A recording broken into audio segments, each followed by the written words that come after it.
اعوذ باللہ من الشیطان الرجیم بسم اللہ الرحمن الرحیم ربی یسر ولا تعسر وتمم بالخیر۔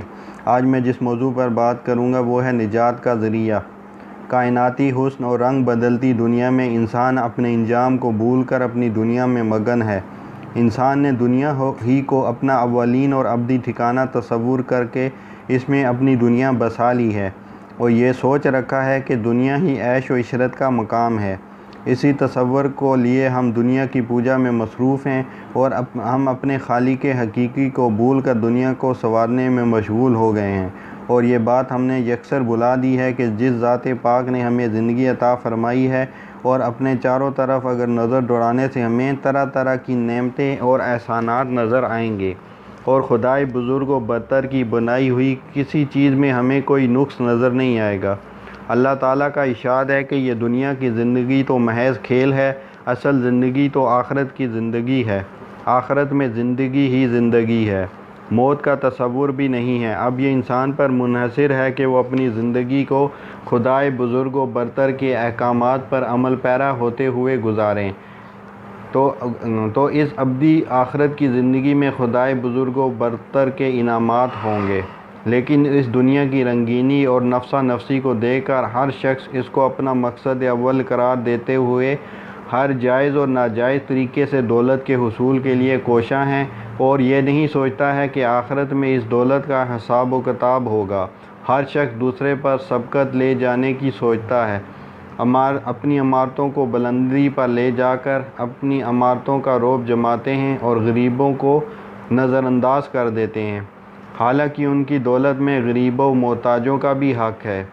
رشوت تو ہم میں اس طرح رچ بس چکی ہے کہ ہم اس رشوت سے اپنے پیٹ میں دوزخ بھر رہے ہیں، لیکن اس کو ہم کوئی گناہ بھی نہیں سمجھتے۔ جس وقت انسان کے پیٹ میں حرام بھر جاتا ہے تو وہ خدا کی یاد سے غافل ہو جاتا ہے۔ اللہ تعالیٰ کا ارشاد ہے، جو شخص مال کو اکٹھا کر کے روکے رکھتا ہے اس کو اس کے مال سے روز قیامت داغا جائے گا کہ یہ وہ مال ہے اور اس کا ذائقہ چکھ لو۔ یہ وہ مال ہے جس کو تم دنیا میں عزیز رکھتے تھے۔ ہم نے اپنے اسلاف کو بلا کر غیر مسلموں کے طور طریقے اپنا لیے ہیں۔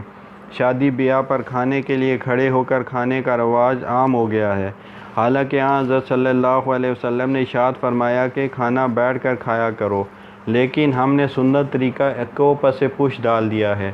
اللہ تعالیٰ اور اس کے نبی صلی اللہ علیہ وسلم کے احکامات کی پیروی ہی انسانیت کی معراج ہے اور انسانی زندگی کا حاصل اور خاصہ ہے۔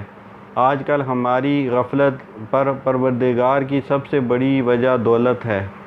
انسان دولت میں اتنا مگن ہے کہ دینے والے کا شکر ادا کرنے کا اس کے پاس وقت ہی نہیں ہے۔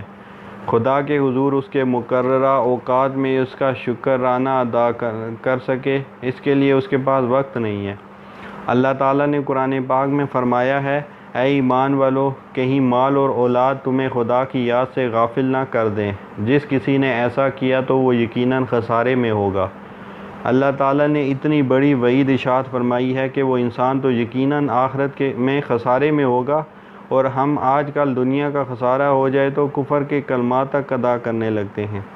غرض یہ کہ اللہ تعالیٰ کے دیے ہوئے کا ہر لمحہ شکر ادا کرنا چاہیے اور ہر لمحہ اس کا خالص بندہ ہو کر اسی کی طرف رجوع کرنا چاہیے، تاکہ اللہ اور اس کے نبی آخر الزماں ہم سے راضی ہوں، اور خدائے بزرگ و برتر کے آگے ہمیں سجدہ ریز ہونا چاہیے۔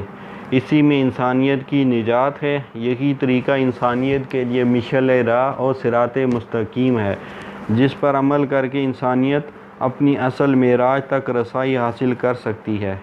اللہ تبارک و تعالیٰ سے دعا ہے کہ ہم مسلمانوں کو قرآن و سنت کا اصلی داعی بنائے اور سیرت طیبہ سے آراستہ و پیراستہ کرے۔ ہمارا کھویا ہوا وقار ہمیں واپس دلا دے، تاکہ ہمارا معاشرہ باطل و خرافات سے پاک ہو جائے اور ہم امن و سکون کی زندگی گزار سکیں۔ آمین ثم آمین۔ وما علینا الا